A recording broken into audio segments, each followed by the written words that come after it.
Introduction to वैदिक culture. वैदिक संस्कृति को या वैदिक कल्चर को समझना सिर्फ कुछ मंत्रों, यज्ञ या सोसाइटल व्यवस्था की स्टडी नहीं है। ये एक ऐसी जर्नी है जहाँ से भारतीय सभ्यता मतलब सिविलाइजेशन के इनिशियल स्पिरिचुअल और इंटेलेक्चुअल फाउंडेशन की शुरुआत होती है। ये वो टाइम था जब ह्यूमंस नेचर के पावरफुल फोर्सेस के सामने सिर्फ बचने का नहीं, अर्थ पाने का भी प्रयास करते थे।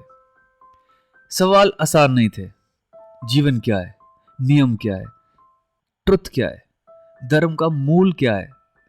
उनके लिए देवता कोई दूर की अदृश्य शक्ति नहीं थे। देवता प्रकृति के तत्वों में शामिल थे। देवता प्रकृति के तत्वों में समाहित थे। Means the deities were embodied in the elements of nature. अग्नि, वायु, जल, सूर्य। उनकी उपासना भय से नहीं, अंतरात्मा के संवेदनशील संवाद मतलब एम्पैथेटिक कन्वर्सेशन से होता था।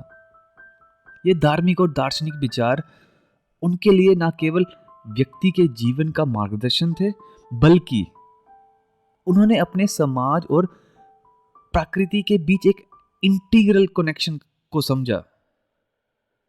ये पीरियड अंधविश्वास का नहीं था जैसे आज है, जहां ज्ञान चिंतन का युग था। ये थॉटफुल इंट्रोस्पेक्शन का, जहां ह्यूमंस ने नेचर और लाइफ के बीच के कनेक्शन को समझने का प्रयास किया।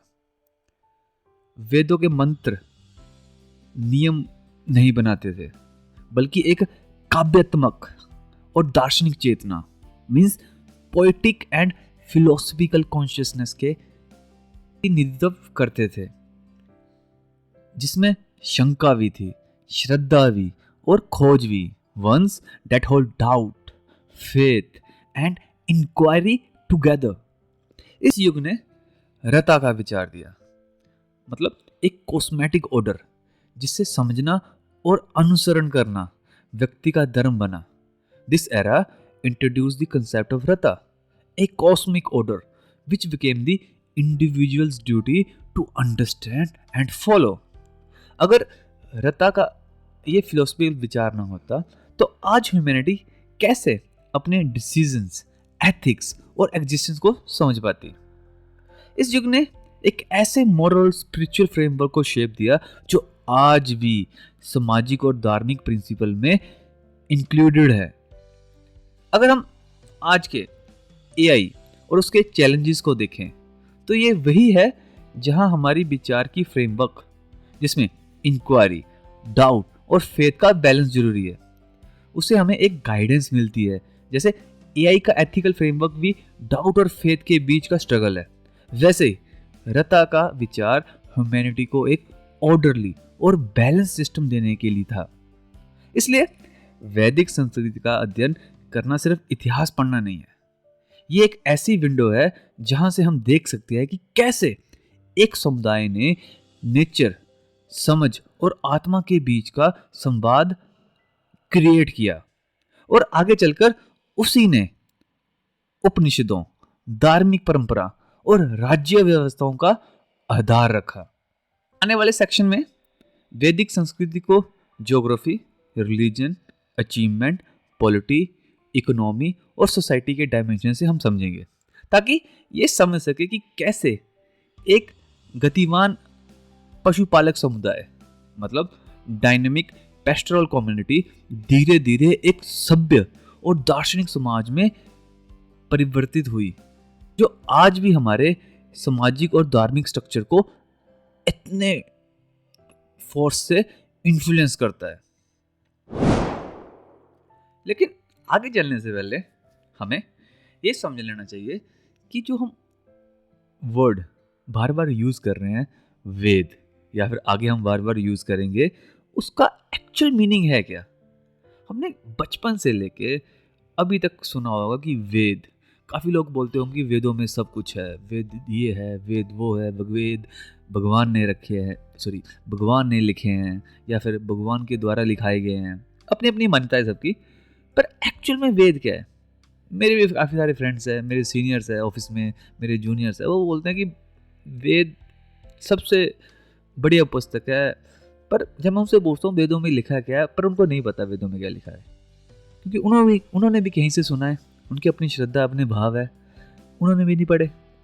तो आज हम ऐसा नहीं कि इस लेक्चर में हम वेदों के बारे में पढ़ेंगे, नहीं, हम जस्ट उनका क्रक्स जानेंगे और ये जानने की कोशिश करेंगे कि उस टाइम के जो कल्चर, मतलब कि उस टाइम की ऐसी कौन सी कंडीशंस थी जिसने इन सारी चीज़ों को जन्म दिया। ओके, तो सबसे पहले हम समझेंगे कि वेद का एक्चुअल में मतलब क्या है। वेद का मतलब क्या है? ये सिर्फ एक किताब या शास्त्र नहीं है। वेद संस्कृत के विद शब्द से आता है, जिसका मतलब है जानना, टू नो।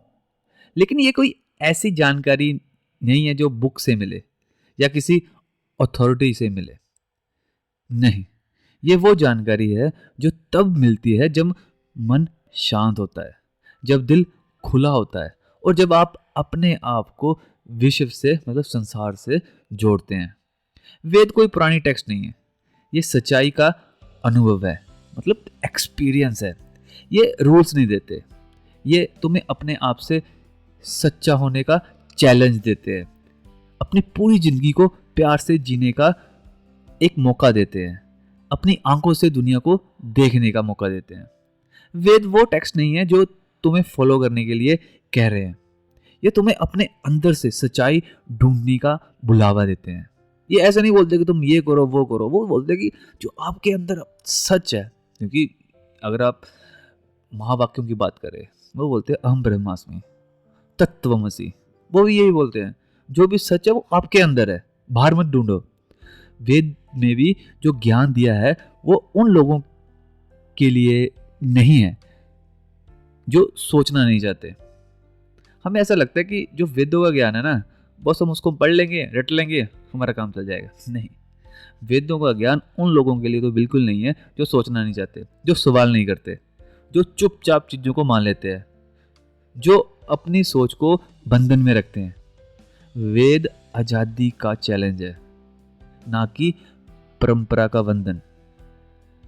तो वेद का मतलब है जानना, टू नो। तो जानेंगे कैसे? जानेंगे हम तभी जब सवाल करेंगे। तो आज के बाद अपने घर वालों को बोलो, अपने पड़ोसियों को बोलो, अपने बड़ों को बोलो, छोटों को बोलो, बड़े ही विनम्र भाव से कि अगर किसी ने आपको बोला कि मान लो ऐसा ही लिखा शास्त्रों में, तो आपको सिर्फ उनको एक बात बोलनी है कि कौन से शास्त्र में ऐसा लिखा है, मुझे कृपया बताएं। वो बोलेंगे वेदों में ऐसा लिखा है। तो आपको बड़े सिंपल भाव से, श्रद्धा वाली भाव से, झुके हुए भाव से बोलना है उनको कि जो वेद है उनका मतलब ही यही है, जानना। तो बिना सवाल पूछे हम कभी नहीं जान सकते। ठीक है, तो आगे बढ़ते हैं। What is the meaning of Vedic culture? Now we know what is the meaning of Ved. Now we need to understand what is the meaning of Vedic culture. वैदिक संस्कृति क्या थी? संस्कृति अगर हम संस्कृति की बात करें तो संस्कृति किसी सोसाइटी में गहराई तक फैले हुए गुणों का समग्र रूप होती है। मतलब culture is the collective expression of deeply rooted qualities with in a society, जो उस सोसाइटी के सोचने, समझने और कार्य करने की टेक्निक में छिपा होता है। अगर आप ध्यान से सोचो इस वर्ड को, तो इसमें एक वर्ड है क्री। संस्कृति में एक वर्ड है क्री। क्री का मतलब है करना, जो करना धातु से बना है, जो किसी चीज को बनाने। अब ध्यान से सुनना, ये बात ना बड़ी इंपॉर्टेंट बात है। ये मैं वैसे नहीं आपको पढ़ा रहा जैसे कन्वेंशनल क्लासरूम में होता है। मेरा मानना है कि हमें 360 डिग्री के हिसाब से पढ़ना हो, हमें अपने आप को लिमिटेड नहीं रखना जो किताबों में। अगर अब जो मैं आपको एक्सप्लेनेशन बता रहा हूँ, ये एक्सप्लेनेशन एनसीईआरटी में नहीं दी है, क्योंकि उनकी लिमिटेशंस है। Because India is a secular country and they have to made their things accordingly. But मेरा मानना ऐसा नहीं है, मेरी डेफिनेशन सेकुलरिज्म की कुछ और है तो मैं उसी के अकॉर्डिंग आपको पढ़ा रहा हूँ, होप आपको पसंद आएगा। तो इसमें जो वर्ड है क्री, वो करना धातु से बना है, जो किसी चीज को बनाने, विकसित करने या संवारने के अर्थ में आता है। इसी से 3 शब्द बनते हैं, ठीक है। क्री का मतलब करना, और इसी से 3 शब्द बनते हैं। पहला प्रकृति, जो एक मूल स्थिति को दर्शाता है। सेकंड है संस्कृत, जो सुधरी हुई स्थिति को बताता है।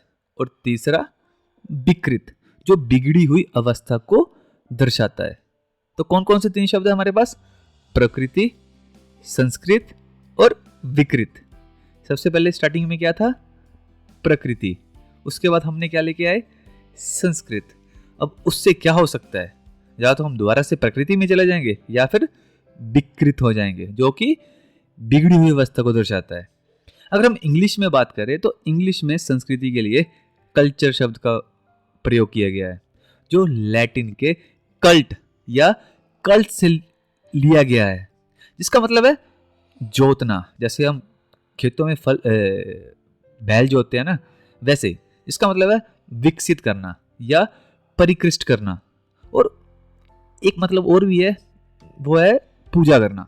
मतलब किसी वस्तु को इस हद तक सुधारना और परिकृष्टित करना कि उसका अंतिम रूप हमारी सराहना और सम्मान प्राप्त कर सके। मतलब क्या ही खतरनाक डेफिनेशन है।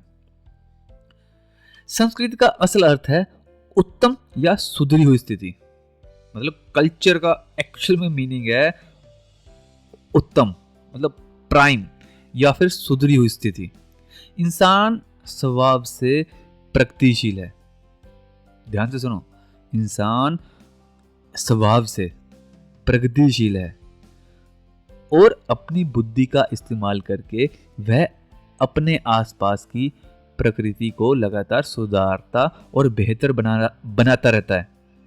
यह जीवन पद्धति, रीति रिवाज, रहन सहन, आचार विचार और नए अनुसाधन व आविष्कार हैं, जिसके माध्यम से इंसान पशुओं और आदिवासियों के स्तर से ऊपर उठकर सभ्य बनता है, मतलब सिविलाइज्ड बनता है। सभ्यता मतलब सिविलाइजेशन संस्कृति का एक हिस्सा है। जब हम सभ्यता मतलब सिविलाइजेशन की बात करते हैं तो इसका मतलब इंसान के भौतिक क्षेत्र में प्रगति से है, जबकि संस्कृति कल्चर मतलब मानसिक या आध्यात्मिक विकास को दर्शाता है। ये बड़ा ही इंपॉर्टेंट है, ध्यान से सुनो, मैं दोबारा से रिपीट करता हूं। जब हम सिविलाइजेशन की बात करते हैं तो इसका मतलब है ह्यूमंस के मटेरियलिस्टिक क्षेत्र में कितनी प्रगति हुई है या फिर कैसे प्रगति हुई है, जब हम सिविलाइजेशन की बात करते हैं। पर लेकिन जब हम कल्चर की बात करते हैं तो हमारा उससे मतलब होता है कि वो उनकी मानसिक या आध्यात्मिक विकास में कितनी इंप्रूवमेंट हुई है या फिर मानसिक या आध्यात्मिक विकास को दर्शाता है। तो इंसान केवल भौतिक सुधार से संतुष्ट नहीं होते।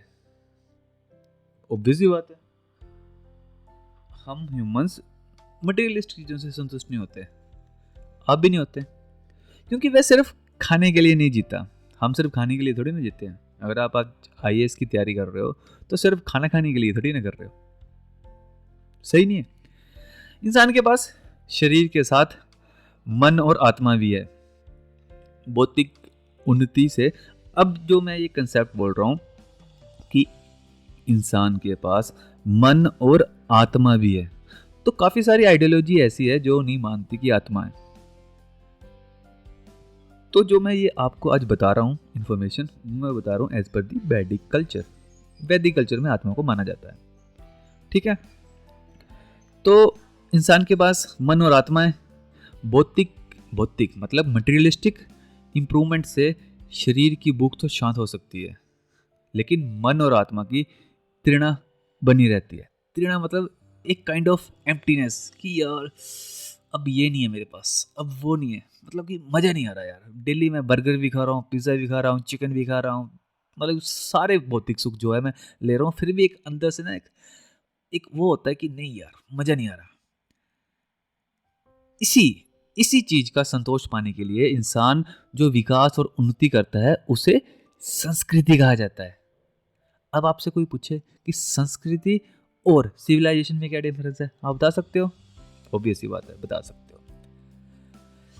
ये इंसान की जिज्ञासा का नतीजा ही है जो धर्म और दर्शन के रूप में हमारे सामने आया। साथ ही वह सौंदर्य की खोज करते हुए संगीत, साहित्य, मूर्तिकला, चित्रकला और वास्तुकला जैसे रूपों को विकसित करता है। वह सुखी जीवन जीने के लिए सामाजिक और राजनीतिक संगठन बनाता है। इस प्रकार मानसिक क्षेत्र में उन्नति के रूप में उसकी हर सम्यक कृति संस्कृति का हिस्सा बनती है। आप बोल रहे हो कि बड़ी स्पष्ट हिंदी बोल रहा है भाई साहब तू आज। टेंशन मत लो, बस एक छोटी सी डेफिनेशन मैंने कहीं पढ़ी थी गूगल में, बस उसी को बता रहा हूँ आपको। मुझे काफ़ी अच्छी लगी तो मुझे लगा कि आपके साथ शेयर करनी चाहिए। तो हम अब बोल सकते हैं कि कल्चर सिर्फ कुछ ट्रेडिशन या कस्टम नहीं है, ये एक लिविंग फिनोमिना है, एक जीवंत जज्बात जो समझ के हर कोने में महसूस हो किया जा सकता है। ओके, क्या बोला हमने कि जो कल्चर है ना वो एक लिविंग फिनोमिना है, एक जीवंत जज्बात जो समाज के हर कोने में महसूस किया जा सकता है। जब हम कल्चर की बात करते हैं तो सिर्फ हम उन चीज़ों की बात नहीं कर रहे होते जो हम देखते हैं या एक आंखों से ज़्यादा, मतलब जो कल्चर है ना वो सिर्फ एक आंखों से ज़्यादा दिल से महसूस होने वाली चीज़ है। कल्चर समाज का जीवन है, ये सोसाइटी का मन है, मन जिसमें हर इंसान अपने विचार, अपने बिलीव्स, अपने इमोशंस को अपने जीने की सोच के रूप में शेयर करता है। कल्चर को आप ऐसे नहीं समझ सकते। अगर आपको किसी भी कंट्री का कल्चर समझना है या किसी सोसाइटी का कल्चर समझना है तो कल्चर को समझना एक जर्नी जैसा है, एक ऐसी जर्नी है जिसमें आप समझ पाते हैं कि हम अपने आसपास के वर्ल्ड को किस तरह देखते हैं, कैसे हम अपने थॉट्स और एक्शन से इस दुनिया को शेप करते हैं। कल्चर वही है जो एक समाज को अपने रूट से जोड़ता है। वो जीवन का रूप है जो हर जनरेशन से गुजर कर हम तक आता है। अब खुद देखो, आज हम जो कर रहे हैं, आज हम जो रिचुअल्स फॉलो कर रहे हैं, हम जो कविता पढ़ते हैं, वो कहाँ से आई हमारे? वो हमारे पीढ़ी दर पीढ़ी हमारे पास आई है। कल्चर का असली रूप उन चीज़ों में छुपा होता है जिसे हम अनुभव करते हैं, जो हम जीते हैं, जो हम फील करते हैं। हमारी लाइफ में जो सबसे इसेंशियल चीज़ है वो ये है कि हम कल्चर को सिर्फ दिखावा या एक्सटर्नल रिचुअल्स के रूप में नहीं देखते। काफ़ी बड़ी बात है यार ये। हमारी लाइफ में जो सबसे बड़ी इसेंशियल चीज़ है वो ये है कि हम कल्चर को सिर्फ दिखावा या एक्सटर्नल रिचुअल्स के रूप में मत देखें। कल्चर सिर्फ उन चीज़ों तक सीमित नहीं है जो हम सोशल सेटिंग में देखते हैं। ये अनुभूति है जो अपने जीवन में हर दिन महसूस की जा सकती है बिना इसे डिफाइन किए। कल्चर का असली मकसद हमारे इंटरनल वर्ल्ड को समझना है। ये वो ज्ञान है जो एक समाज अपने दिमाग से नहीं, अपने एक्सपीरियंस से सीखता है। ओके, पर आप सोचोगे कि यार कल्चर के बारे में आपने काफ़ी कुछ बता दिया, पर फिर भी ना थोड़ी क्लैरिटी नहीं हो रही। ठीक है, तो आप ना कल्चर को कंसीडर करो एज ए सिस्टम। सिस्टम मतलब कैसे? कल्चर एक, मान लो कि कल्चर एक सिस्टम है। अब आप सोच रहे होंगे कि सिस्टम से क्या मतलब है। कल्चर एक इंटरकनेक्टेड और इंडिपेंडेंट स्ट्रक्चर है जिसमें हर एलिमेंट एक दूसरे से जुड़ा होता है। जैसे एक, मैं एग्जांपल देता हूँ आपको। मान लो एक मशीन है, मशीन क्या, आप फ़ोन ले लो। अब फ़ोन को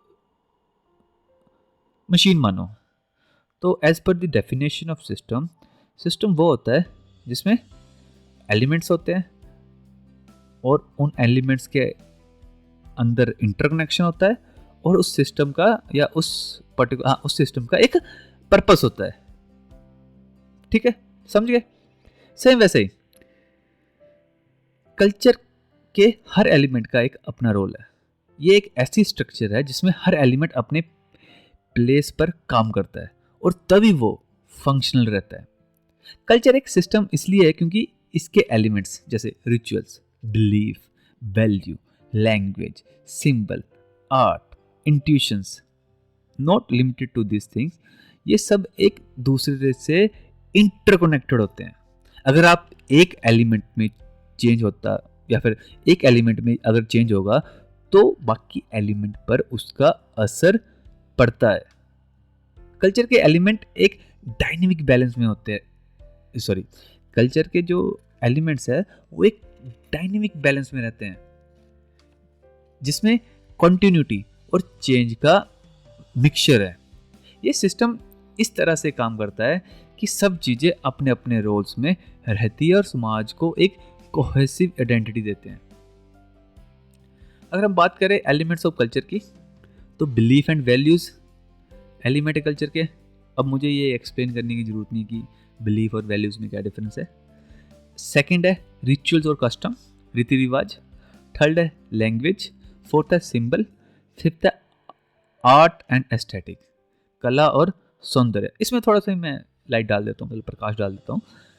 आर्ट वो मीडियम है जिसमें कल्चर अपने इमोशंस, अपने बिलीफ और अपने विचारों को एक्सप्रेस करता है। ये पेंटिंग, डांस, म्यूजिक, मैं दोबारा से बोल लूँ, मुझे लगता है आपने ना कुछ मिस कर दिया। अब दोबारा से सुनो, आंखें बंद करो फिर सुनो। आर्ट वो मीडियम है जिसमें कल्चर, मतलब आर्ट एक मीडियम है जिसमें कल्चर अपने इमोशंस, अपने बिलीफ और अपने विचारों को एक्सप्रेस करता है। ये पेंटिंग, डांस, म्यूजिक और पोइट्री की फॉर्म में होता है। आर्ट सिर्फ ब्यूटी का एक्सप्रेशन नहीं है, ये सोसाइटी की सोल होती है। हर आर्ट पीस एक रिफ्लेक्शन होता है कि उस समाज का इमोशनल लेवल पर या मेंटल लेवल पर, इवन स्पिरिचुअल लेवल पर उस टाइम में क्या रुझान है, मतलब कि किस लेवल पर उस टाइम की जो सोसाइटी है जो सोच सकती है या फिर अपना जीवन व्यतीत कर रही है। Okay, first belief and values, second ritual and custom, third language, fourth symbol, fifth art and aesthetic, sixth है इंस्टीट्यूशंस। अब इसमें भी थोड़ा सा मैं क्लैरिटी देता हूँ। इंस्टीट्यूशन में, कल्चर में इंस्टीट्यूशन का भी अपना रोल है। जैसे कौन कौन से इंस्टीट्यूशन है कल्चर में? Family, education system, religion, government, ये सब सोशल स्ट्रक्चर है जो समाज को या फिर सोसाइटी को रेगुलेट करते हैं। ये इंस्टीट्यूशन कल्चर को ऑर्गेनाइज करते हैं और सोसाइटी का फंक्शन बनाए रखते हैं। इंस्टीट्यूशन को समझना जरूरी है क्योंकि ये कल्चर को मेंटेन और एनफोर्स करते हैं। ठीक है,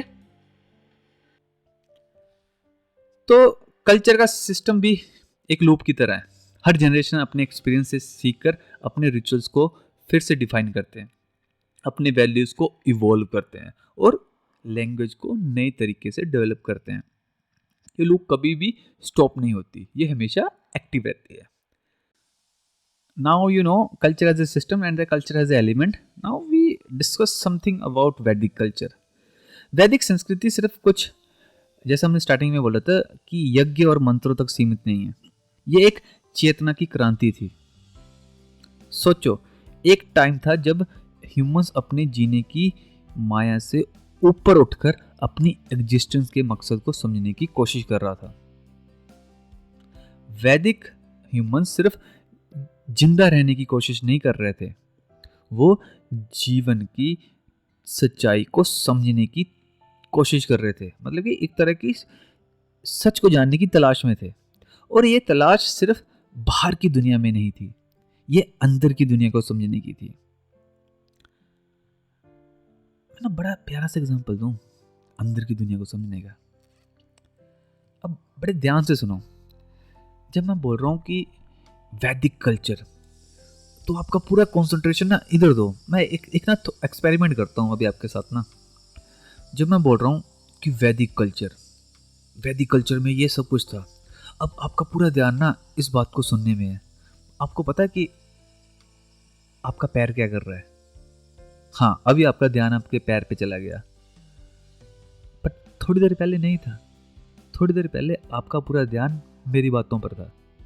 इसका मतलब मैं जिससे बात कर रहा हूँ, मैं आपकी बॉडी से बात नहीं कर रहा। जो सुन रहा है, मैं उससे बात कर रहा हूँ। May be you get the point. और जो सुन रहा है, जो उसकी दुनिया है, उसको कैसे अच्छा या बढ़िया बनाया जा सकता है, उसी की बात हो रही है इसमें। वैदिक कल्चर ने जो सबसे बड़ा विचार दिया, ओके, नाउ एक्सपेरिमेंट इज खत्म over, we will continue our lecture. Vedic culture ने जो सबसे बड़ा विचार दिया वो था रता, यानी कॉस्मिक ऑर्डर। ये एक सामाजिक और धार्मिक ज्ञान था जो नेचर के साथ हार्मोनाइज था। रता एक प्रकृति का यूनिवर्सल प्रिंसिपल था जिसमें सब कुछ एक दूसरे से कनेक्टेड था। मतलब कि हर चीज का अपना एक पर्पस था, हर चीज का अपना एक रीजन था। और ये सिर्फ एक फिलॉसफी नहीं थी, ये एक जीने का तरीका था। एक ऐसा तरीका जीने का जिसमें अपने आप को समझना और प्रकृति से जुड़ना जरूरी था। आज के टाइम की जैसा नहीं। आजकल तो मोस्टली लोग, मैं ज़्यादा बोलना नहीं चाहता, मतलब एग्जांपल देता हूँ आपको मैं। जब हम अपनी डेली लाइफ में सोच कर काम करते हैं, जैसे ऑफिस जाना, कॉलेज जाना या स्कूल का रूटीन फॉलो करना, हम अपने काम में एक ऑर्डर क्रिएट करते हैं, अपने दिन की प्लानिंग करते हैं। वैदिक कल्चर का रता का प्रिंसिपल भी कुछ ऐसा ही है। अपने लाइफ के हर एस्पेक्ट को प्रॉपर ऑर्डर और पर्पस के साथ जीना। आप अगर अपने दिन को प्लान करते हैं और हर काम में एक सर्टेन रिदम और फ्लो को फॉलो करते हैं, तो आप एक small scale cosmic order create कर रहे हैं। किसके लिए क्रिएट कर रहे हैं? खुद के लिए क्रिएट कर रहे हैं। वैदिक कल्चर में देवता सिर्फ दूर के शक्तिमान बीइंग्स नहीं थे, वो प्रकृति के एलिमेंट्स में छुपे रहते थे, जैसे आग, वायु, जल, सूर्य। और ये देवताओं का पूजन नहीं किया गया, बल्कि उनमें अपने आप को खोजने की कोशिश की गई। खुद सोचो यार, हम बात कर रहे हैं 4-5 हजार साल पहले की सोसाइटी की। मतलब कि कितना, मुझे तो ऐसा लगता है इंटरनल रूप में वो हमसे आगे थे। आज हमारे पास इतनी एडवांसमेंट है, हमारे पास 5G है, AI है, रोबोट है, टेक्नोलॉजी है, बट हमारे पास क्या नहीं है? हमारे पास आंतरिक सुख अभी भी नहीं है। हम चांद तक पहुंच गए यार, मार्स तक भी पहुंच गए हैं, फिर भी इंटरनल हैप्पीनेस नहीं हमारे पास। खुद सोचो ना, हम IAS ऑफिसर क्यों बनना चाहते हैं? हम नहीं, मतलब आप क्यों बनना चाहते हैं? मैं भी बनना चाहता था एक टाइम पे। अगर हम इंटरनल हैप्पी होते हैं, मतलब चल छोड़ो यार, ये कुछ टॉपिक डाइवर्ट हो जाएगा, मतलब कि स्पिरिचुअल लेक्चर हो जाएगा। तो क्या बात कर रहे थे हम? मैं भूल गया यार, क्या बात कर रहे थे हम बात कर रहे थे, हाँ, वैदिक कल्चर की। तो वैदिक कल्चर तुम्हें फॉलो करने के बजाय अपना रास्ता बनाने का चैलेंज देता है। ये तुम्हें अपने पुराने एजम्पशन को तोड़ने, अपनी पुरानी सोच को क्वेश्चन करने का इनविटेशन देता है। ये तुमसे नहीं कहता कि तुम्हें बस समझ की पुरानी परंपराओं को एक्सेप्ट करना है। समझ नहीं, समाज की पुरानी परंपराओं को एक्सेप्ट करना है, नहीं करनी पुरानी परंपराएं एक्सेप्ट। ये तुम्हें अपने आप को अंडरस्टैंड करने के लिए, अपने दिल और दिमाग को खोलने के लिए एक मौका देता है। एग्जाम्पल दूं इसकी? एग्जाम्पल, हाँ, अगर आप स्कूल या कॉलेज में पढ़ाई कर रहे हैं तो हर सब्जेक्ट का एक स्पेसिफिक सिलेबस है। लेकिन अगर आप एक दिन अपने लिए क्रिटिकल थिंकिंग और क्रिएटिविटी को एक्सप्लोर करते हो, तो आप अपने स्टैंडर्ड बाउंड्रीज को क्रॉस करते हो, अपनी पर्सनल एक्सप्लोरेशन स्टार्ट करते हो। वैदिक कल्चर का मेन मैसेज भी यही था, अपनी पर्सनल सोच को इवॉल्व करो, ना केवल बाहर की थ्योरीज को ब्लाइंडली फॉलो करो, मत ना कि तुम्हें अपने इनर ट्रुथ को समझना है जो कभी किसी और ने नहीं बताया। वैदिक कल्चर का मेन मैसेज था, जो कुछ भी तुम्हारे आसपास है वो सिर्फ दिखावा नहीं है। तुम्हारे अंदर जो सच्चाई है वो सबसे बड़ी दुनिया है। ये दुनिया को बहुत गहराई से देखने का एक तरीका था, जिसमें तुम्हें बाहर की दुनिया से ज़्यादा अपने अंदर की दुनिया को समझना था। समाज की जो बाउंड्रीज है उनको तुम्हें अपनी ज़िंदगी में घुसाकर चलना नहीं है। तुम्हें अपने अंदर के ट्रुथ को जीना है। पर कैसे कैसे जीना है, उसके बारे में मैं थोड़ा सा बोलूँगा।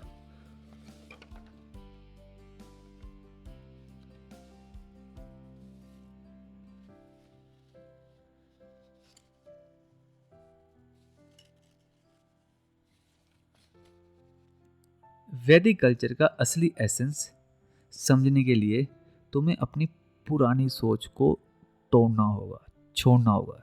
जैसे सांप होता है ना, स्नेक, वो क्या करता है, अपनी चमड़ी को बार बार बदलता रहता है। वैसे ही तुम्हें भी अपनी सोच को बार बार बदलना होगा। तुम्हें अपनी लाइफ के हर पल को अपने हिसाब से जीना होगा। जो मैं बोल रहा हूँ ना, अपनी लाइफ को हर पल अपने हिसाब से जीना होगा, ये काफ़ी हद तक अभी हो भी रहा है जो न्यू जेनजी जनरेशन है उसके साथ। ये कल्चर तुम्हें बताता है कि तुम्हें सोसाइटी के नॉर्म्स और एक्सपेक्टेशन को अपनी लाइफ पर थोपना नहीं है। तुम्हें अपनी ऑथेंटिसिटी को जीना होगा, अपने अंदर की फ्रीडम को महसूस करना होगा। अगर आप अपने ऑफिस का काम रूटीन तरीके से कर रहे हैं, एग्जाम्पल है ये, बिना किसी इनोवेशन के, बड़े ध्यान से सुनना है, एग्जाम्पल बहुत इंपॉर्टेंट है जो वर्किंग क्लास है उनके लिए। और आप ना कमेंट सेक्शन में मुझे बताएं कि आपने क्या सीखा इस लेक्चर से और मैं कहाँ पे इम्प्रूव कर सकता था। मेरे लिए काफ़ी इंपॉर्टेंट है ये। तो एग्जाम्पल ये है कि अगर आप अपने ऑफिस में रूटीन का काम कर रहे हो बिना किसी इनोवेशन के, तो आप अपने वर्क लाइफ में स्टैग्नेशन महसूस करते हैं। लेकिन अगर आप क्रिएटिविटी अपने काम को करने में क्रिएटिविटी लेके आते हो, मतलब उस अप्रोच से काम करते हैं, अपने वेज ऑफ वर्किंग को इनोवेट करते हैं, तब आप अपने ऑथेंटिक सेल्फ को एक्सप्रेस कर रहे होते हैं। वैदिक कल्चर का एसेंस सेल्फ एक्सप्रेशन और इनोवेशन का था। यार कितनी बड़ी बात है। वैदिक कल्चर का एसेंस सेल्फ एक्सप्रेशन और इनोवेशन का था, और आज हम क्या कर रहे हैं? सोचो हमारी सोसाइटी में आजकल क्या हो रहा है। सेल्फ एक्सप्रेशन के नाम पे मुंह बंद किए जा रहे हैं। चल छोड़ो, मैं क्या बोल रहा था, मैं बोल रहा था कि जो वैदिक कल्चर है वो सेल्फ एक्सप्रेशन और इनोवेशन का था, जिसमें आप अपनी सोच और काम को अपने हिसाब से एडजस्ट करते थे। इसके लिए तुम्हें अपनी जिंदगी के हर मोमेंट को क्वेश्चन करना होगा। तुम्हें अपने अंदर की चक्रव्यूह को तोड़ना होगा। ये जो बाउंड्रीज तुमने अपने दिमाग में बनाई रखी है ना, वो तुम्हें जीने से रोकती हैं। तुम्हें अपने अंदर की इनफाइनाइट पॉसिबिलिटी को ढूंढना होगा, खोजना होगा। वैदिक कल्चर तुम्हें एक्सपैंड होने, ग्रो करने और रियलाइज करने की इनविटेशन देता है। और सबसे बड़ी बात पता है क्या है? Vedic culture is not about Hindu. Vedic culture is not about Muslim, is not about Christian, it's not about Jain, it's not about Buddhism. Vedic culture, it's all about humans. वैदिक कल्चर की सबसे बड़ी बात यह थी कि तुम्हें खुद के अंदर की डीप अंडरस्टैंडिंग को एक्सप्लोर करने का मौका देता है। तुम्हें अपने इंडिपेंडेंस को एम्ब्रेस करने का मौका देता है, ना किसी परंपरा को ब्लाइंडली फॉलो करना, ना समाज के रीति रिवाज को बिना सोचे समझे अपनाना। ये तुम्हें अपने इनर विजडम को डिस्कवर करने के लिए एनकरेज करता है। Okay, I think now you have the broad understanding about what is the meaning of culture, what is the meaning of Ved, what is the meaning of culture and what is the meaning of Vedic culture. तो सोचो 5000 साल पहले एक human society में एक ऐसी conditions थी कि ह्यूमंस अपनी बेसिक नीड्स के ऊपर सोच सकता था, मतलब कि अपने आप को जानने की कोशिश कर सकते। तो आज हम ग्रेव्स फ्रेमवर्क से यही समझने की कोशिश करेंगे कि ऐसा कैसे हुआ, मतलब आज वैसा क्यों नहीं होता। ऑल्दो आज हमारे पास काफ़ी एडवांसमेंट है मटेरियलिस्टिक दुनिया में, पर फिर भी देखो ना, इंडिया और पाकिस्तान लड़ रहे हैं आज। हमारे पास आज खाने के इतने भंडार है, हमारे पास टेक्नोलॉजी इतनी एडवांसमेंट है, फिर भी हमें अपनी लाइफ में एंटरटेनमेंट के लिए क्या चाहिए, लड़ाई चाहिए, जो कि हम कर रहे हैं। ऐसा मत सोचना कि इस लड़ाई में आपका हाथ नहीं है, इनडायरेक्टली आपका हाथ भी है। अब आपको जानना है वो कैसे। इस लेक्चर को हम इस फ्रेमवर्क से समझेंगे। इस फ्रेमवर्क का नाम है ग्रेव्स। जैसा कि पिछला लेक्चर भी हमने इसी फ्रेमवर्क से समझा था। इसमें जी माने ज्योग्राफी, आर माने religion, A for achievement, P for polity, E for economy, S for society. तो हम वैदिक कल्चर की ज्योग्राफी देखेंगे, रिलीजन देखेंगे, अचीवमेंट देखेंगे, पॉलिटी देखेंगे, इकोनॉमी देखेंगे, सोसाइटी देखेंगे, और उसके बेसिस पे हम समझेंगे कि एक्चुअल में वैदिक कल्चर में था क्या। ठीक है, स्टार्ट करें। चलो, तो जो वैदिक पीरियड है उसको हम दो पार्ट में डिवाइड करके पढ़ते हैं। पहला पार्ट है अर्ली वैदिक पीरियड और सेकंड है लेटर वैदिक पीरियड। और जो अर्ली वैदिक पीरियड है, और हमेशा याद रखना जो ये पॉइंट्स है ना, वो मैंने लिए हैं एनसीईआरटी की बुक से। थोड़ी बहुत एक्सप्लेनेशन एनसीईआरटी के अकॉर्डिंग है, बाकी सारी एक्सप्लेनेशन मेरी अपनी रिसर्च के अकॉर्डिंग है। तो अगर आपको ऐसा लगता है कि कहीं मैं कुछ गलत बोल रहा हूँ, तो पहले आपसे मैं माफ़ी मांगता हूँ। दूसरी बात, मैं उस बात को तभी एक्सेप्ट करूँगा जब आप रैशनल वे में कमेंट सेक्शन में उसे लिखोगे। अगर आप बोल दोगे कि डायरेक्टली बोल दोगे कि भाई तुझे नहीं पता, तू गलत बोल रहा है, मैं नहीं मानूंगा। आप पर्टिकुलर टाइम स्टैम्प बताओ मुझे कि कहाँ पे मैंने गलत बोला, मैं एक्सेप्ट करूँगा। हम सब गलतियाँ करते हैं, मैंने भी अपनी रिसर्च में कुछ गलती की हो, मैं मानने के लिए तैयार हूँ। बट आपके पास एविडेंस होना चाहिए, आपके पास एक रीज़न, एक लॉजिक होना चाहिए। मेरा इस पूरी लेक्चर का पर्पस भी यही है कि आप रैशनल वे में सोचें। मतलब कि ये नहीं कि न्यूज़ वालों ने दिखा दिया कि कराची पे हमला हो गया तो आपने मान लिया, नहीं, आपको रैशनली तरीके से सोचना हर चीज़ को। ठीक है, तो अर्ली वैदिक पीरियड में क्या था, 1500 से 10,000 BC की बात है, और लेटर वैदिक पीरियड है 1000 to 600 BC। हमने दो पार्टों में डिवाइड किया है। अगर हम ज्योग्राफी की बात करें तो ये आपके सामने जो स्क्रीन है उस पर एक मैप है अर्ली वैदिक पीरियड का।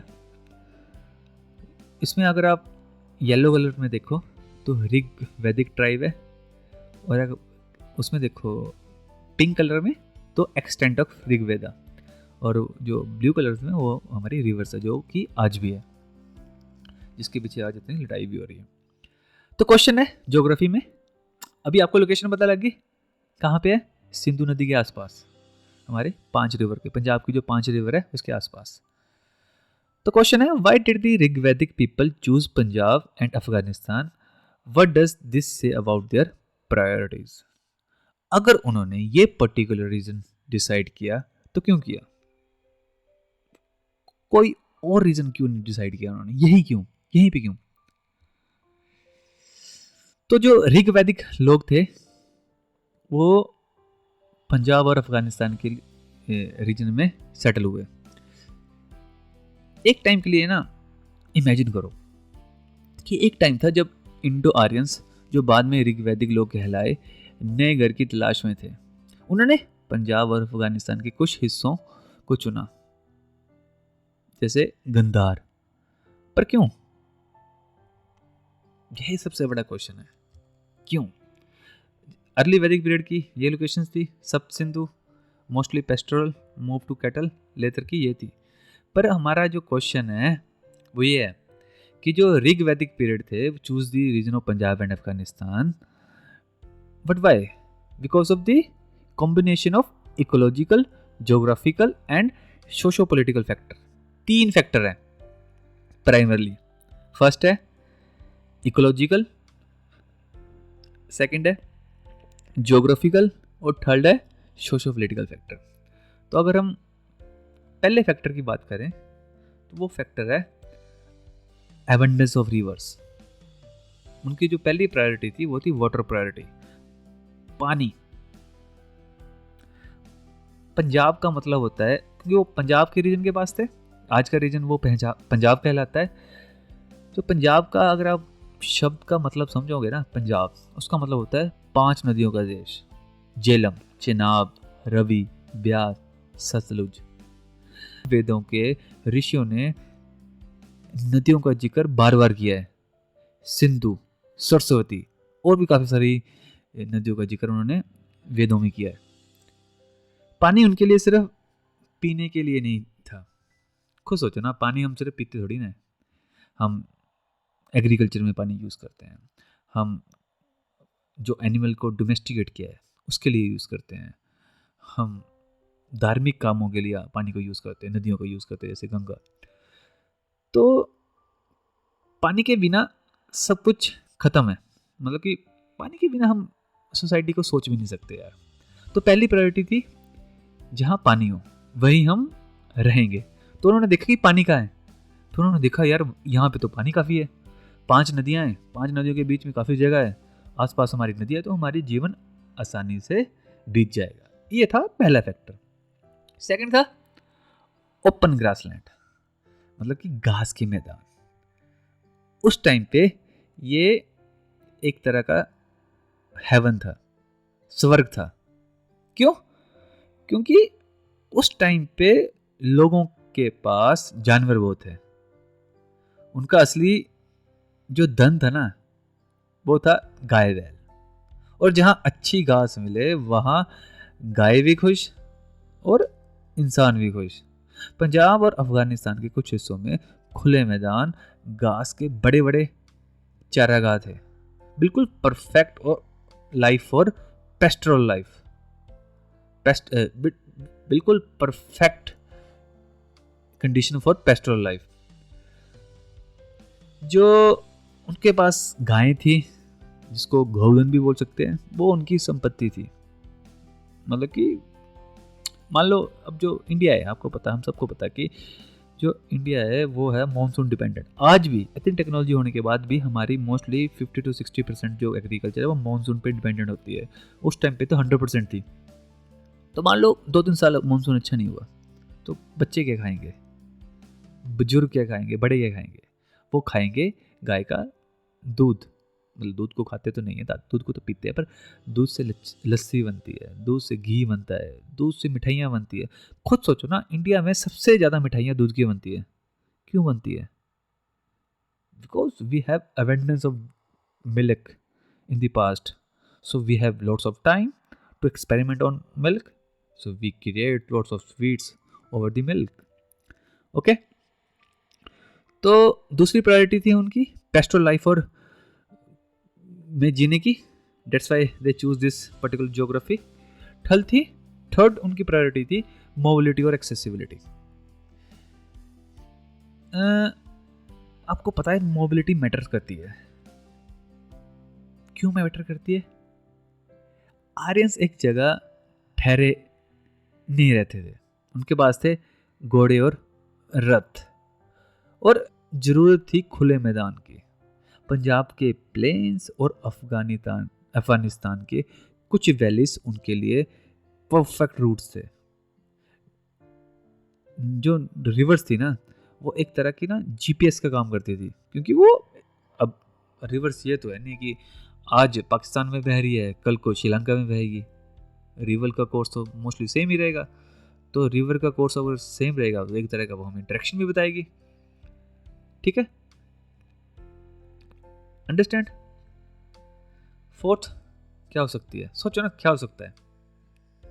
फर्स्ट पानी, second grassland, third mobility, fourth क्या हो सकती है?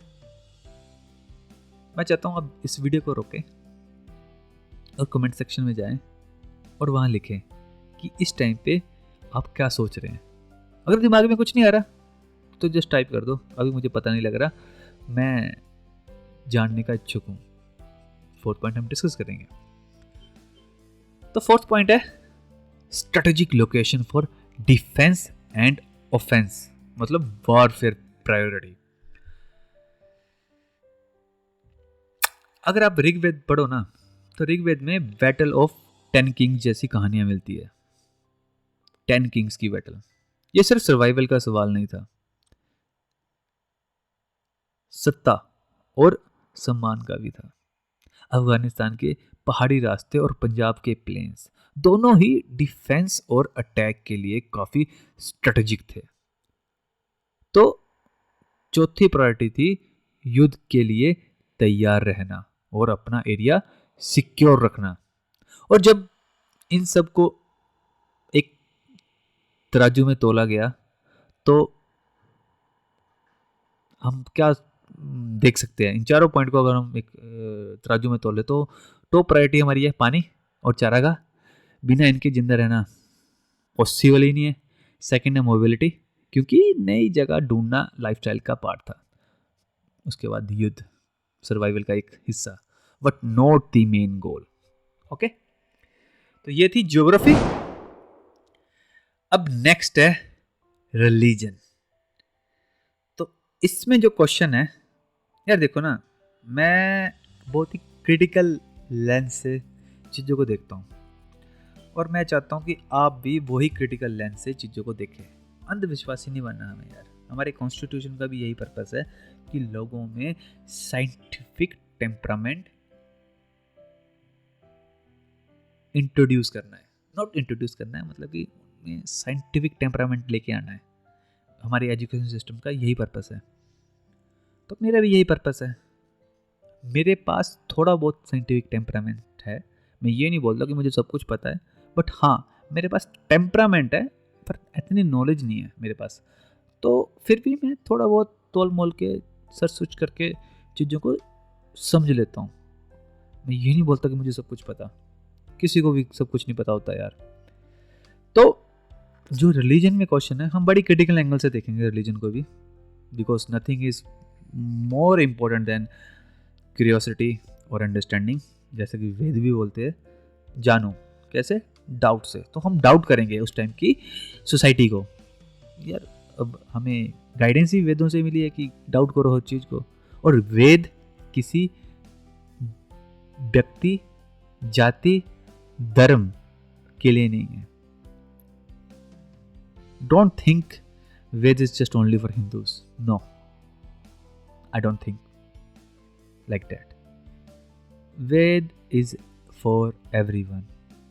Either that person is Hindu, Muslim, Christian, Parsi, बौद्धि नहीं, बुद्धिस्ट, जैन और भी जितने धर्म है, मुझे अब सबके बारे में तो नहीं पता, सबके लिए वेद एक तरह का क्या बोलते हैं, क्या बोल सकते हैं, चैलेंज है। ओके, तो रिलीजन में जो क्वेश्चन है वो है what do the hymns reveal. जो वैदिक में हिम्स है वो क्या रिवील करती है? इज दिस डिवोशन और power play through it, through ritual. तो क्या हिम्स भक्ति का गीत है या राजनीति का एक मायाजाल या फिर राजनीति के शब्द? हम ऐसा भी बोल सकते हैं कि वेदों का दूसरा चेहरा, सनसनाहट फैलाने के लिए। नहीं यार, ऐसा कुछ नहीं है। Okay, we can say that the Rigvedic hymns are a rich source of insight, not just into the religious belief of the Vedic people, but also into their power structure, social order, and political ambitions. What seems like devotion on the surface often hides deeper layers of power play, social legitimation, and control through ritual. आप बोलोगे कि भाई यार ऐसा कैसे हो सकता है? मैं आपको एग्जांपल दूंगा ना, टेंशन क्यों लेते हो? वेद का मतलब है, क्योंकि मुझे बाकी शास्त्रों के बारे में इतना ज्ञान नहीं है, मुझे तो ज़्यादा वेदों का भी ज्ञान नहीं है, पर मुझे वेद वर्ड का मतलब का पता है। क्या मतलब है उसका? मतलब है to know, to understand through doubt. क्या हमारी गवर्नमेंट्स हमें ऐसा बताती है? नहीं, वो इस तरह का सिचुएशन क्रिएट करती है कि सिर्फ चुपचाप मानो।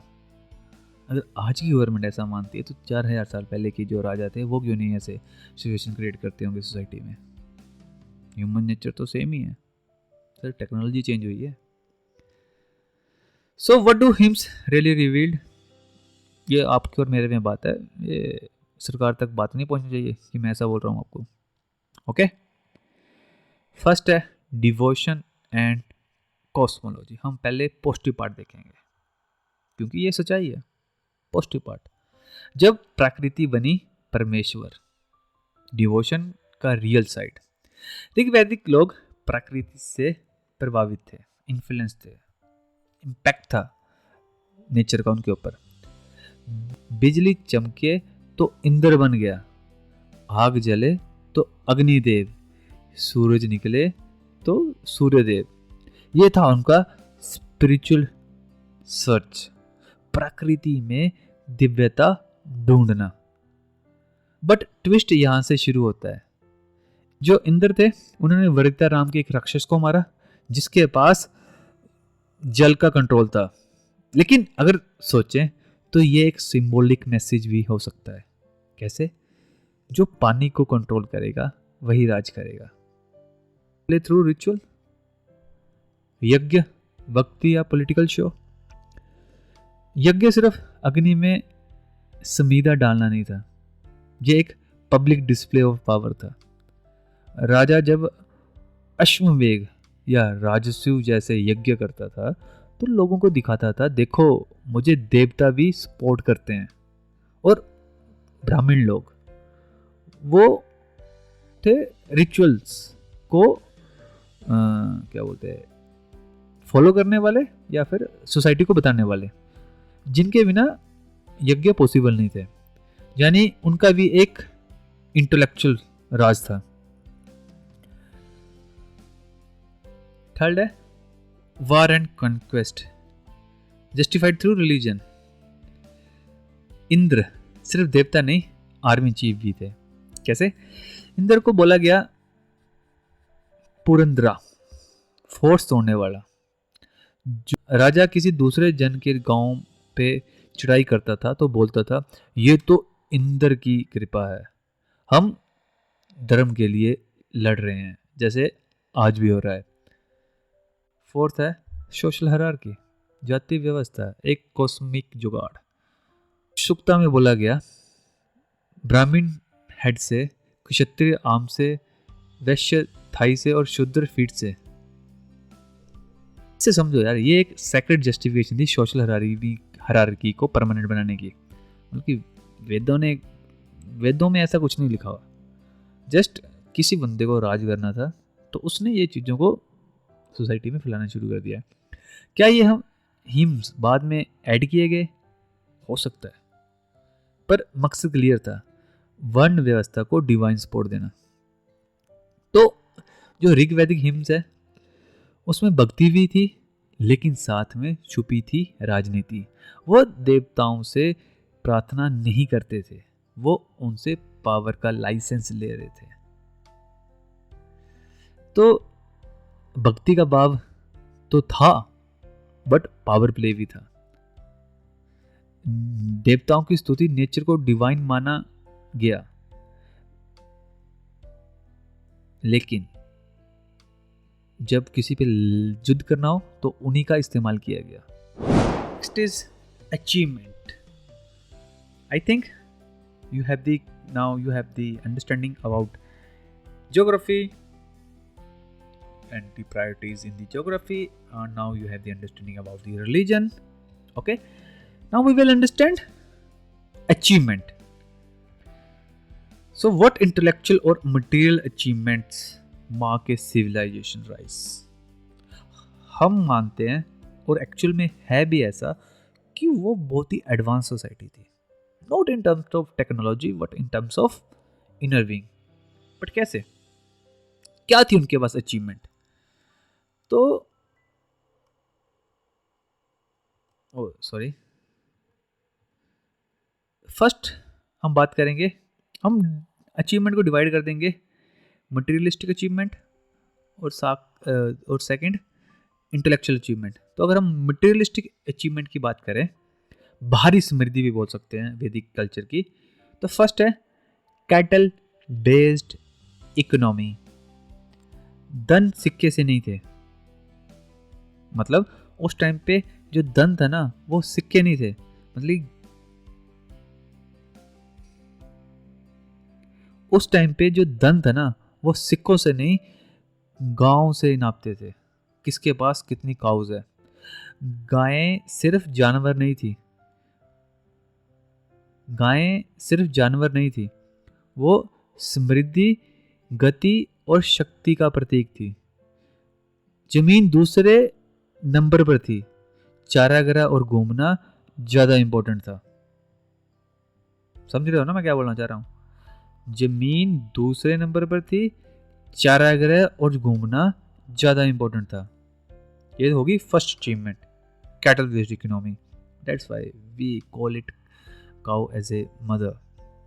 सेकंड, आयरन का यूज, लोहे का प्रयोग, तेज तलवारों को बनाना।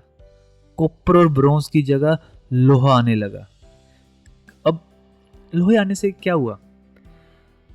अब जो एग्रीकल्चर के टूल थे ना और सोफिस्टिकेटेड और बढ़िया बनने हो गए और विस्तार संभव हुआ।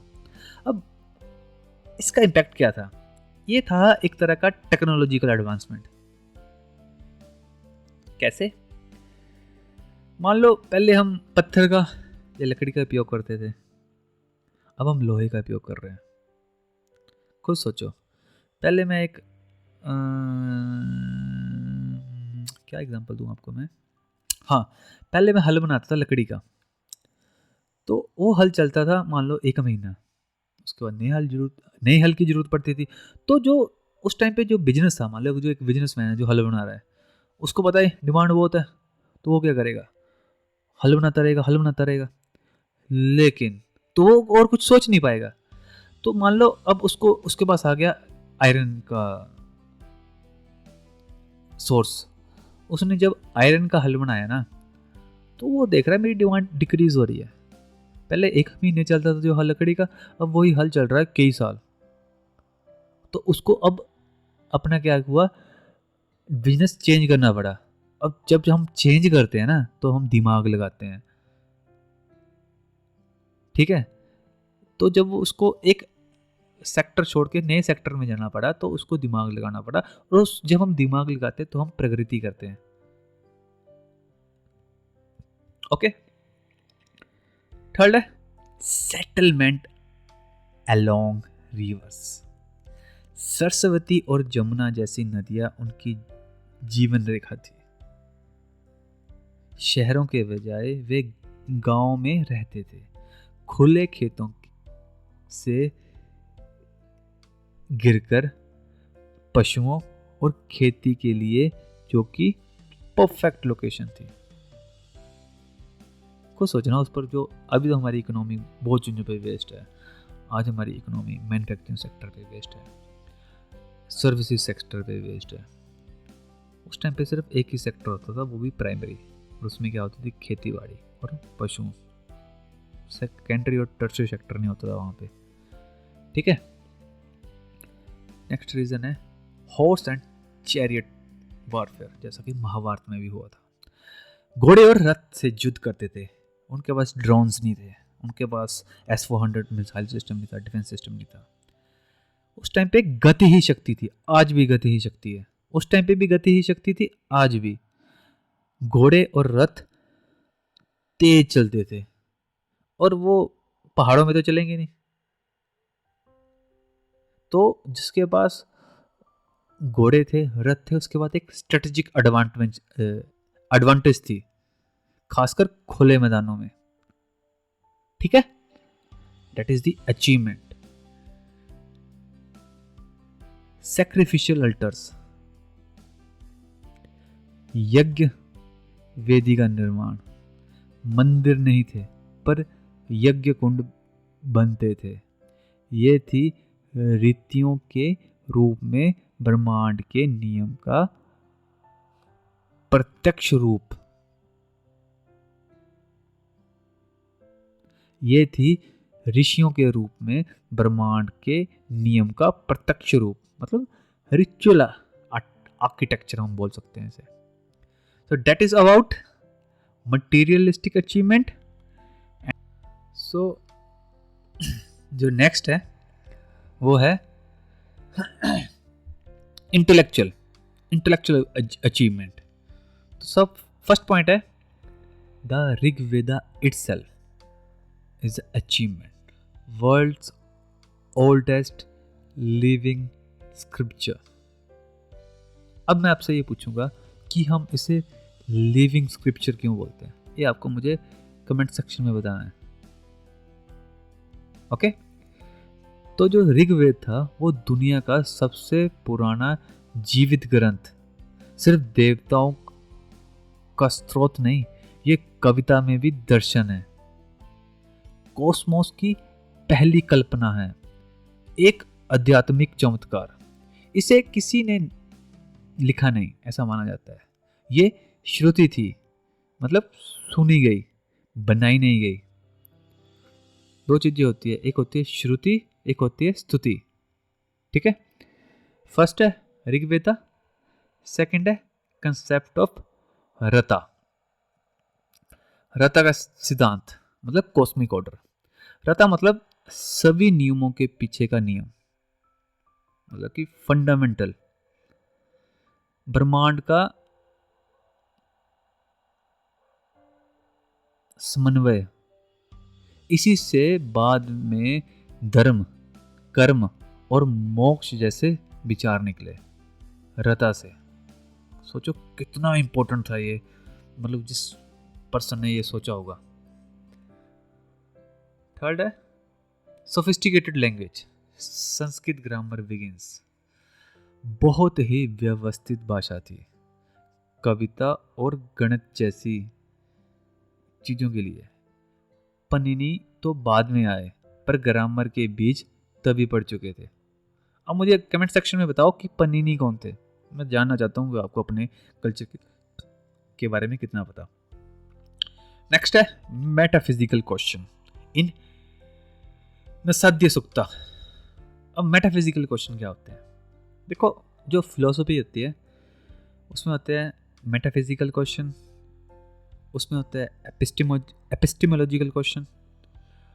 तो जो मेटाफिजिकल क्वेश्चन होते हैं वो क्वेश्चन होते हैं कि सत्य क्या है, रियलिटी क्या है। और एपिस्टेमोलॉजिकल क्वेश्चन होते हैं, वो होते हैं कि हम उस सत्य को कैसे जान सकते हैं, हम उस रियलिटी को कैसे जान सकते हैं। सो मेटाफिजिकल क्वेश्चन पता लग गया, जब आप पूछते हो आपके अंदर भाव उठता है कि यार रियलिटी क्या है, एक्चुअल में सत्य क्या है, सच क्या है, ये भावना उस टाइम पैदा हुई। That is the for me as a person, this is the one of the most important achievement. जब हमारे अंदर भाव आया कि एक्चुअल में रियलिटी क्या है, हम कौन है, who am I. Next, sacred sound as reality, mantra vidya. Okay, division of knowledge, 4 Vedas versus Vedanga, वेदों का विभाजन। कर्म, आपको पता हमारे पास 4 वेद कौन कौन से हैं? साम, अथर्व, यजुर, ऋग। और बाद के ग्रंथ उच्चारण, ग्रामर, ज्योतिष और चांद का ज्ञान देते हैं। नेक्स्ट है पॉलिटी। अब हमें जानना है कि वहां पे कांग्रेस कौन थी, बीजेपी कौन थी, आप कौन थी। Just joking. तो वहां पे डेमोक्रेसी तो नहीं थी।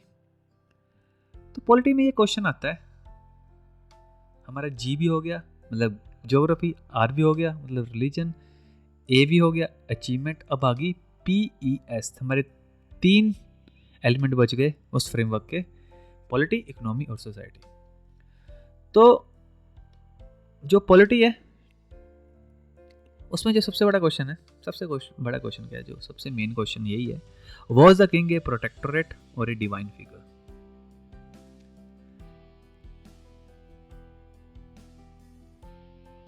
तो इन द अर्ली वैदिक period the king Rajan was primarily a leader of men, a protector of cows, land, and people. But as the Vedic culture matured into the later Vedic age, something shifted. He began to wear not just a crown, but the aura of divinity. Let's explore both phases. The first phase is early Vedic period, जब वो हमारा हमारा मतलब उस time के लोगों का protectorate था, पर भगवान नहीं था,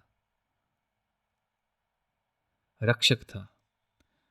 राजा होता था पहले समान के बीच पहला, मतलब फर्स्ट अमंग इक्वल्स। उससे चुना जाता था उसकी शक्ति, वीरता और न्याय के लिए। युद्ध में नेतृत्व करता था, मतलब कि लोगों को गाइड करता था, और समाज में रता लेके आता था, मतलब कॉस्मिक ऑर्डर बनाए रखता था, गांव और जनता की सुरक्षा करता था। और भगवान नहीं था, डिवाइन राइट का कंसेप्ट नहीं था उस टाइम पे। सभा और समिति जैसे जन संगठनों का अभी भी प्रभाव था। यज्ञ और कर्मकांड ब्राह्मण करते थे, राजा का रोल धार्मिक नहीं सेक्युलर था। राजा धर्म की रक्षा करता था, उसका सृजन नहीं। ओके, ये था अर्ली वैदिक पीरियड में, मतलब कि वो जो एक सोसाइटी थी उसकी रक्षा करता था, एक रता का मतलब कि एक ऑर्डर लाने की कोशिश करता था। That is about early Vedic king. Now we will little bit, यार देखो मैं डिटेल में कुछ नहीं जा रहा, मैं ये नहीं बता रहा आपको कि ये सब कहाँ पे लिखा है, कहाँ से पता लगा है। That is not point of discussion. Okay, हाँ, अगर आपके अंदर क्यूरियोसिटी है डीपली चीजों को समझने की, जानने की, तो you can go further deeper. Okay, next है लेटर वैदिक king, a shadow of the divine, मतलब कि एक दिव्य पुरुष, रिचुअल शक्ति का उदय। अब अश्वमेध जैसे यज्ञ होने लगे, मतलब कि राजा को एक डिवाइन की तरह देखना जाने लगा।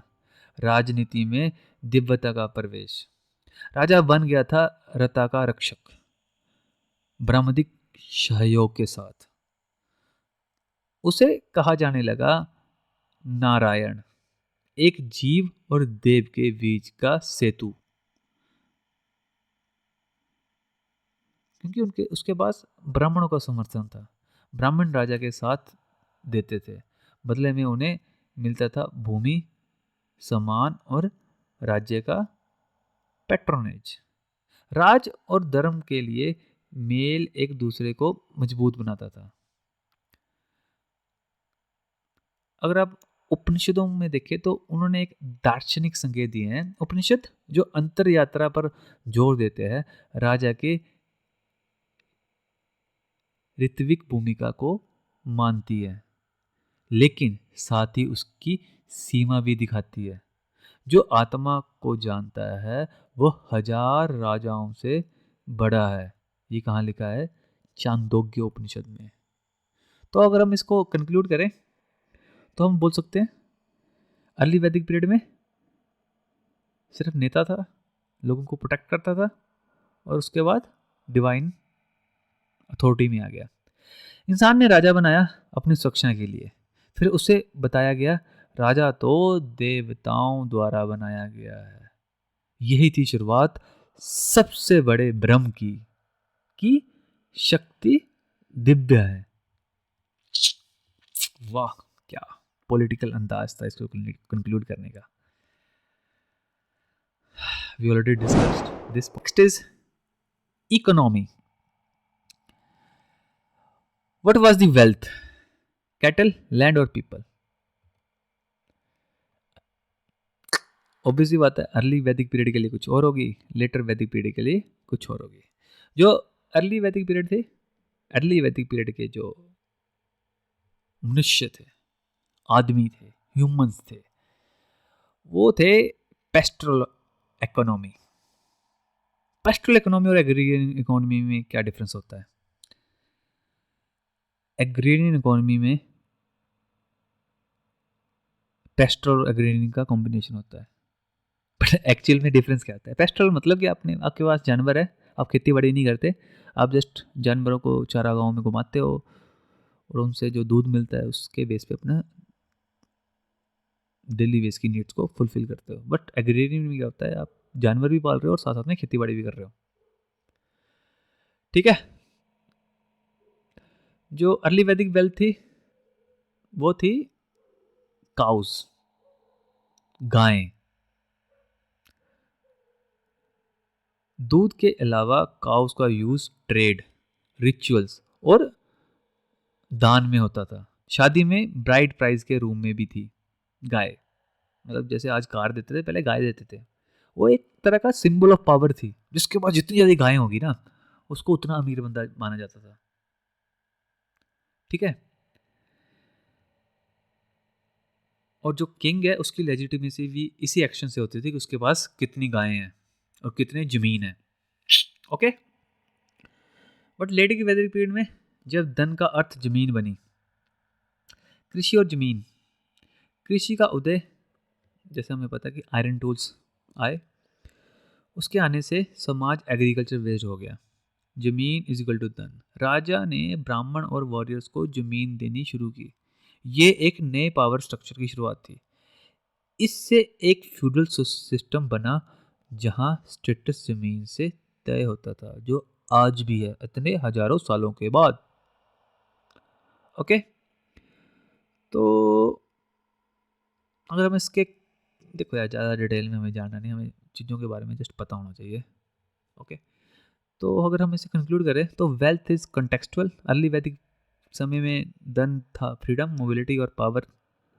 जितना ज़्यादा रेड करो उतनी ज़्यादा समृद्धि.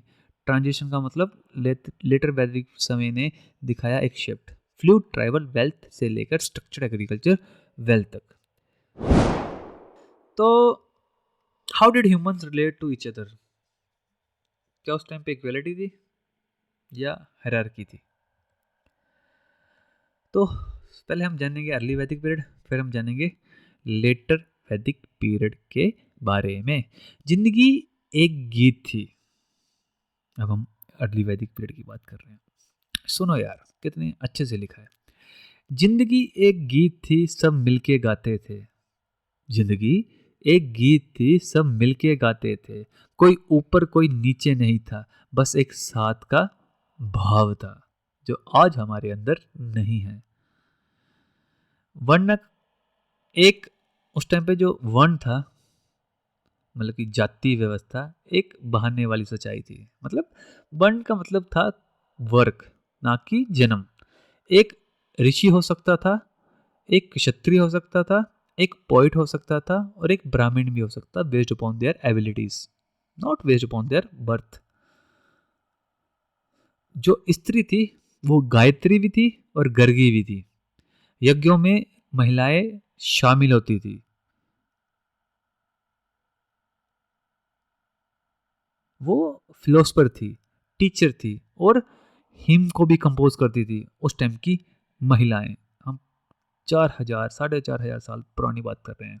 उस टाइम पे स्त्रियां फिलोसफर भी थी, टीचर्स भी थी और कंपोजर भी थी. विवाह एक समझौता था, मिलके जीने का फैसला, नॉट ओनरशिप. ओके.